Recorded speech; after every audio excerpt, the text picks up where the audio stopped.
بسم اللہ الرحمن الرحیم۔ السلام علیکم ورحمۃ اللہ وبرکاتہ۔ لاکھوں کروڑوں درود و سلام نبی رحمت، نبی آخر الزمان حضرت محمد مصطفیٰ صلی اللہ علیہ وآلہ وسلم پر، آپ کی ازواج مطہرات پر، آپ کی آل پاک پر، آپ کے صحابہ اور صحابیات پر، اور آپ صلی اللہ علیہ وآلہ وسلم کی پوری امت پر۔ ناظرین کرام، ہمارے نبی حضرت محمد مصطفیٰ صلی اللہ علیہ وآلہ وسلم کو اللہ تعالیٰ نے تمام انبیاء کرام علیہم السلام پر کئی نمایاں برتریاں عطا فرمائیں۔ ان میں سے چند اہم فضیلتیں اور خصوصیات یہ ہیں۔ نمبر 1، خاتم النبیین، یعنی نبیوں کے سلسلے کا خاتمہ آپ صلی اللہ علیہ وآلہ وسلم پر ہوا، اور آپ صلی اللہ علیہ وآلہ وسلم کو خاتم النبیین یعنی آخری نبی بنایا گیا۔ آپ کے بعد کوئی نبی نہیں آئے گا، جیسا کہ سورہ احزاب میں اللہ سبحانہ و تعالیٰ کا ارشاد ہے، محمد صلی اللہ علیہ وآلہ وسلم تمہارے مردوں میں سے کسی کے باپ نہیں ہیں، لیکن وہ اللہ کے رسول اور سب نبیوں کے خاتم یعنی آخری ہیں۔ نمبر 2، رحمت للعالمین، آپ صلی اللہ علیہ وآلہ وسلم صرف ایک قوم یا زمانے کے لیے نہیں بلکہ تمام جہانوں کے لیے رحمت بنا کر بھیجے گئے، جیسا کہ سورہ انبیاء میں فرمایا گیا ہے، اور ہم نے آپ صلی اللہ علیہ وآلہ وسلم کو تمام جہانوں کے لیے رحمت بنا کر ہی بھیجا۔ نمبر 3، ساری انسانیت کے لیے نبی۔ دیگر انبیاء اپنی اپنی قوم کے لیے مبعوث ہوئے، مگر حضرت محمد صلی اللہ علیہ وآلہ وسلم کو تمام انسانوں کے لیے نبی بنا کر بھیجا گیا، جیسا کہ سورہ اعراف میں فرمایا گیا، آپ کہہ دیجئے اے لوگو، میں تم سب کی طرف اللہ کا رسول ہوں۔ نمبر 4، کامل اور جامع دین کی تعلیم۔ آپ صلی اللہ علیہ وآلہ وسلم پر جو دین نازل ہوا یعنی اسلام، وہ مکمل جامع اور قیامت تک کے لیے ہے۔ اس میں رہنمائی کا ہر پہلو موجود ہے۔ سورہ مائدہ میں ارشاد باری تعالیٰ ہے، آج میں نے تمہارے لیے تمہارا دین مکمل کر دیا۔ نمبر 5، سب سے عظیم اخلاق۔ اللہ تعالیٰ نے خود گواہی دی ہے کہ آپ صلی اللہ علیہ وآلہ وسلم کا اخلاق سب سے بلند و برتر ہے۔ سورہ قلم میں اللہ تعالیٰ نے فرمایا، اور بے شک آپ عظیم الشان اخلاق پر فائز ہیں۔ نمبر 6، شفاعت کبریٰ یعنی سب سے بڑی شفاعت۔ قیامت کے دن جب تمام انبیاء بھی شفاعت سے عاجز ہوں گے، تب حضرت محمد صلی اللہ علیہ وآلہ وسلم شفاعت کبریٰ فرمائیں گے۔ نمبر 7، سب سے بڑی امت۔ آپ صلی اللہ علیہ وآلہ وسلم کی امت تمام انبیاء کی امتوں سے زیادہ ہوگی، اور پہلے جنت میں داخل ہونے والی امت بھی آپ ہی کی ہوگی۔ نمبر 8، قرآن جیسی کامل کتاب۔ آپ صلی اللہ علیہ وآلہ وسلم پر جو کتاب نازل ہوئی وہ قرآن ہے، جو محفوظ، لا فانی اور کامل ترین ہدایت ہے۔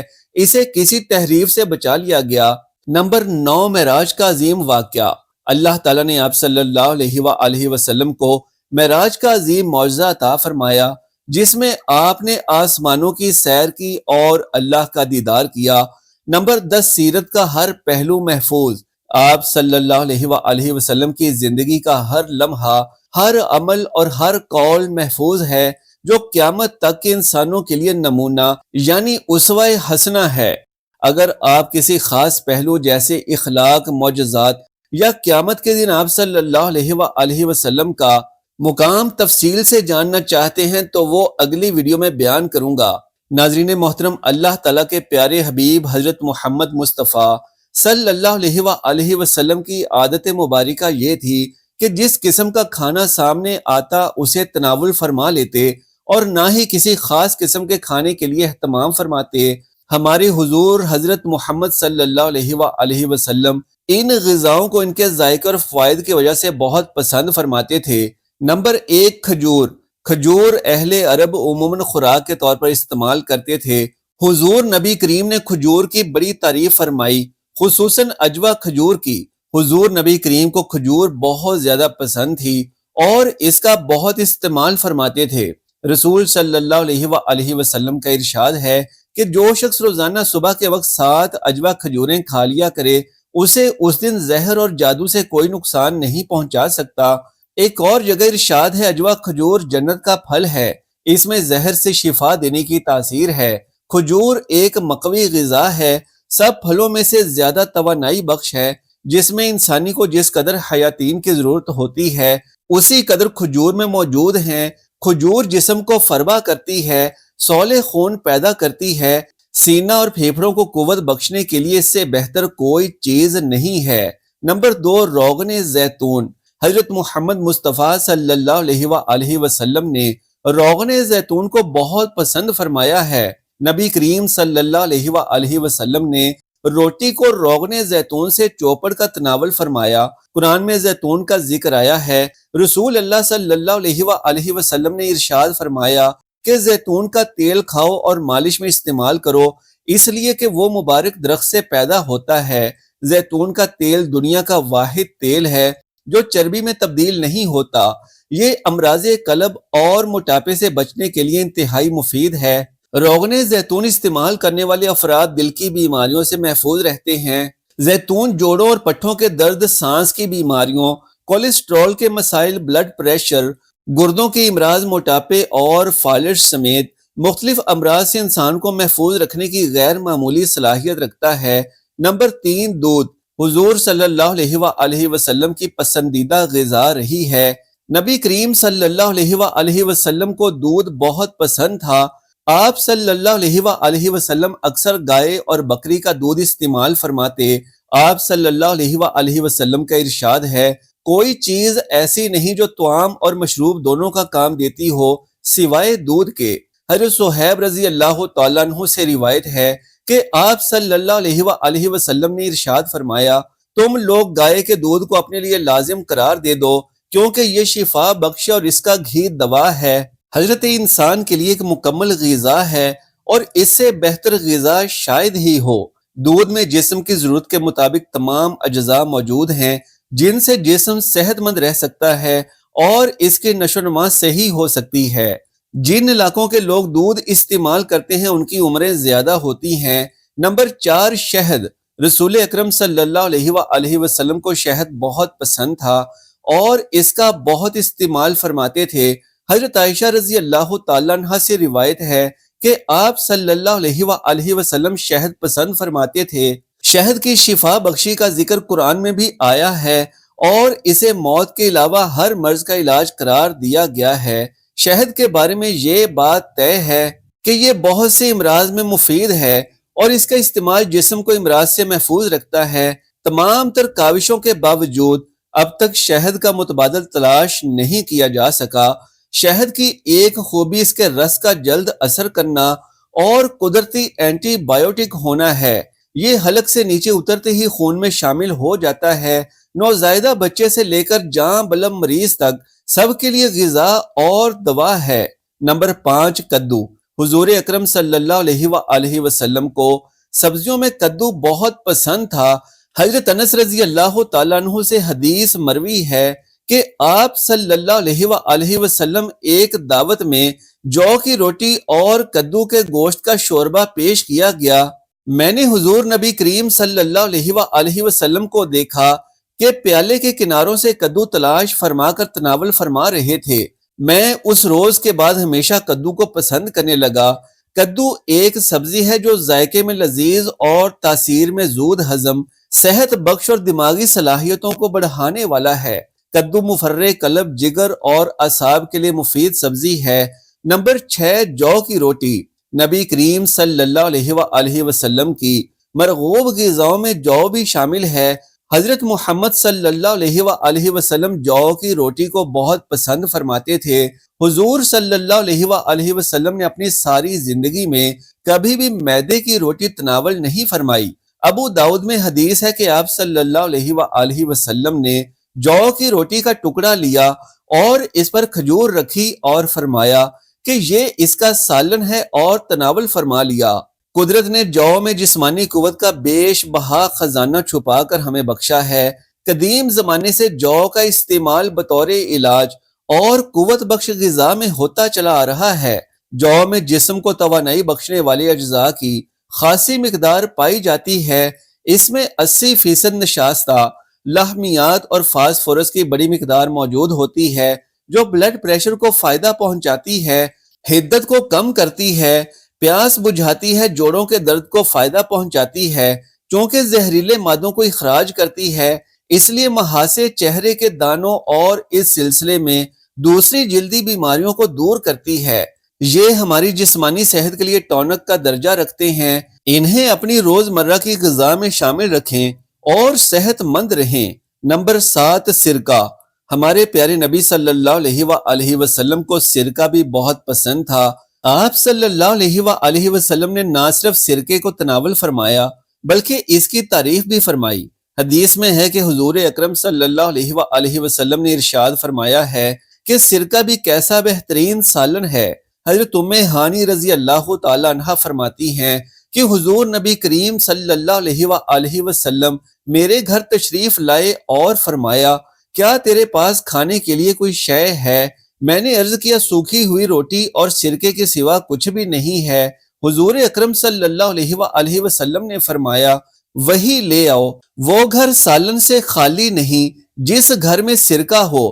سرکے کا استعمال ذیابیطس اور خون میں گلوکوز کی مقدار کو درست رکھنے کے لیے فائدہ مند ہوتا ہے۔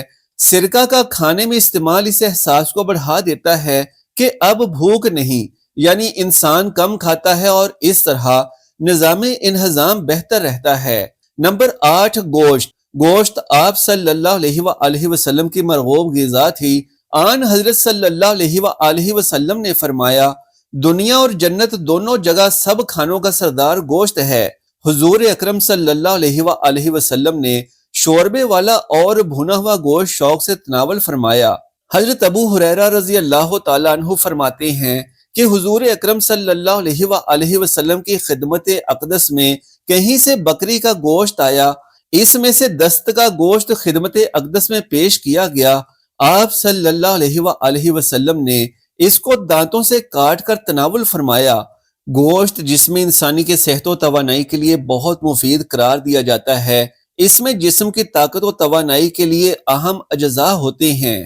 کتاب الانبیاء کے بیان میں اللہ تعالیٰ کا سورہ بقرہ میں یہ فرمانا، اے رسول وہ وقت یاد کر جب تیرے رب نے فرشتوں سے کہا، میں زمین میں ایک قوم کو جانشین بنانے والا ہوں۔ ہم سے محمد بن سلام نے بیان کیا، کہا ہم کو مروان فزاری نے خبر دی، انہیں حمید نے اور ان سے حضرت انس رضی اللہ تعالیٰ عنہ نے بیان کیا کہ حضرت عبداللہ بن سلام رضی اللہ عنہ کو جب رسول کریم صلی اللہ علیہ وآلہ وسلم کے مدینہ تشریف لانے کی خبر ملی تو وہ آپ کی خدمت میں آئے اور کہا کہ میں آپ سے 3 چیزوں کے بارے میں پوچھوں گا جنہیں نبی کے سوا کوئی نہیں جانتا۔ قیامت کی سب سے پہلی علامت کیا ہے؟ وہ کون سا کھانا ہے جو سب سے پہلے جنتیوں کو کھانے کے لیے دیا جائے گا؟ اور کس چیز کی وجہ سے بچہ اپنے باپ کے مشابہ ہوتا ہے؟ آپ صلی اللہ علیہ وآلہ وسلم نے فرمایا کہ جبرائیل علیہ السلام نے ابھی مجھے آ کر اس کی خبر دی ہے۔ اس پر حضرت عبداللہ رضی اللہ عنہ نے کہا کہ ملائکہ میں تو یہی تو یہودیوں کے دشمن ہیں۔ آپ صلی اللہ علیہ وآلہ وسلم نے فرمایا، قیامت کی سب سے پہلی علامت ایک آگ کی صورت میں ظاہر ہوگی جو لوگوں کو مشرق سے مغرب کی طرف ہانک لے جائے گی۔ سب سے پہلا کھانا جو اہل جنت کی دعوت کے لیے پیش کیا جائے گا وہ مچھلی کی کلیجی پر جو ٹکڑا لٹکا رہتا ہے وہ ہوگا۔ اور بچے کی مشابہت کا جہاں تک تعلق ہے تو جب مرد عورت کے قریب جاتا ہے اس وقت اگر مرد کی منی پہل کر جاتی ہے تو بچہ اسی کی شکل و صورت پر ہوگا، اگر عورت کی منی پہل کر جاتی ہے تو پھر بچہ عورت کی شکل و صورت پر ہوتا ہے۔ یہ سن کر حضرت عبداللہ بن سلام بول اٹھے، میں گواہی دیتا ہوں کہ آپ اللہ کے رسول ہیں۔ پھر عرض کیا، یا رسول اللہ، یہود انتہا کی جھوٹی قوم ہے، اگر آپ کی دریافت کرنے سے پہلے میرے اسلام قبول کرنے کے بارے میں انہیں علم ہو گیا تو آپ صلی اللہ علیہ وآلہ وسلم کے سامنے مجھ پر ہر طرح کی تہمتیں دھرنی شروع کر دیں گے۔ چنانچہ کچھ یہودی آئے اور حضرت عبداللہ رضی اللہ تعالیٰ عنہ کے گھر چھپ کر بیٹھ گئے۔ آن حضرت صلی اللہ علیہ وآلہ وسلم نے ان سے پوچھا، تم لوگوں میں عبداللہ بن سلام کون صاحب ہیں؟ سارے یہودی کہنے لگے، وہ ہم میں سے سب سے بڑے عالم اور سب سے بڑے عالم کے صاحب زادے ہیں، ہم میں سب سے زیادہ بہتر اور ہم میں سب سے بہتر کے صاحب زادے ہیں۔ آن حضرت صلی اللہ علیہ وآلہ وسلم نے ان سے فرمایا، اگر عبداللہ مسلمان ہو جائیں تو پھر تمہارا کیا خیال ہوگا؟ انہوں نے کہا اللہ تعالیٰ انہیں اسے محفوظ رکھے۔ اتنے میں حضرت عبداللہ رضی اللہ عنہ باہر تشریف لائے اور کہا میں گواہی دیتا ہوں کہ اللہ کے سوا اور کوئی معبود نہیں، اور میں گواہی دیتا ہوں کہ محمد اللہ کے سچے رسول ہیں۔ اب وہ سب ان کے متعلق کہنے لگے کہ ہم میں سب سے بدترین اور سب سے بدترین کا بیٹا ہے، وہیں وہ ان کی برائی کرنے لگے۔ ناظرین، اس حدیث مبارکہ سے ہم نے جانا کہ نبی صلی اللہ علیہ وآلہ وسلم نے فرمایا کہ قیامت کے دن جنتیوں کو سب سے پہلے مچھلی کے جگر کا گوشت کھلایا جائے گا، یعنی گوشت کو دنیا اور آخرت دونوں جگہوں پر کھانوں کا سردار قرار دیا گیا ہے۔ نمبر 9، انجیر۔ انجیر بھی حضرت محمد صلی اللہ علیہ وآلہ وسلم کی پسندیدہ غذاؤں میں سے ایک ہے۔ حضرت محمد صلی اللہ علیہ وآلہ وسلم نے فرمایا انجیر جنت کا پھل ہے۔ انجیر کا پھل بڑھاپے کو روکتا ہے، یعنی اس پھل کے کھانے سے بڑھاپا جلدی نہیں آتا۔ یہ کمزور اور دبلے پتلے لوگوں کے لیے نعمت بیش بہا ہے۔ ماہرین طب کا کہنا ہے کہ روزانہ انجیر کھانے سے موٹاپے پر قابو پایا جا سکتا ہے۔ انجیر کے اندر پروٹین، معدنی اجزاء، شکر، کیلشیم، فاسفورس پائے جاتے ہیں۔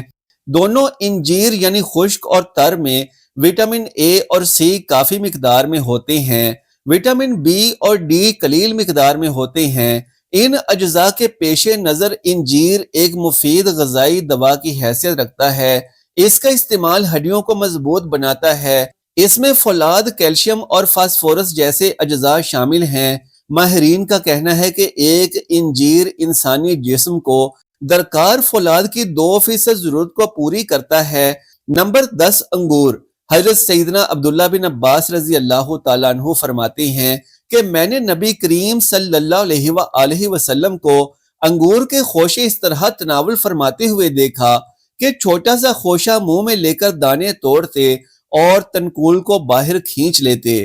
اللہ کی نعمتوں میں سے ایک نعمت انگور ہے، جو انتہائی لذیذ اور بے مثال قوت بخش پھل ہے۔ اسے صحت و توانائی اور فرحت و انبساط فراہم کرنے کے لحاظ سے ایک اچھوتا اور پرکشش پھل تصور کیا جاتا ہے۔ انگور میں carbohydrates, protein, vitamin A, vitamin C, calcium اور آئرن پائے جاتے ہیں جو انسانی صحت کے لیے بہت مفید ہوتے ہیں۔ یہ ہر عمر کی خواتین کی توانائی کی ضرورت پوری کرتا ہے۔ یہ جسم میں تازہ اور مصفا خون پیدا کرنے کا سبب بنتا ہے۔ اس کے اندر بے پناہ غذائیت ہوتی ہے۔ اس کا رس نہ صرف معدے کی رطوبت کو مزید ہاضم بناتا ہے بلکہ نظام انہضام کے بعد خون میں شامل ہو کر خون کو صحت مند بھی بناتا ہے۔ انگور کا رس ہادے، سر کے درد اور معدہ کی بیماریوں، تپیدق یا قبض، کھانسی، جسم کی کمزوری، خون کی گرمی اور دیگر امراض کے لیے بہت مفید ہے۔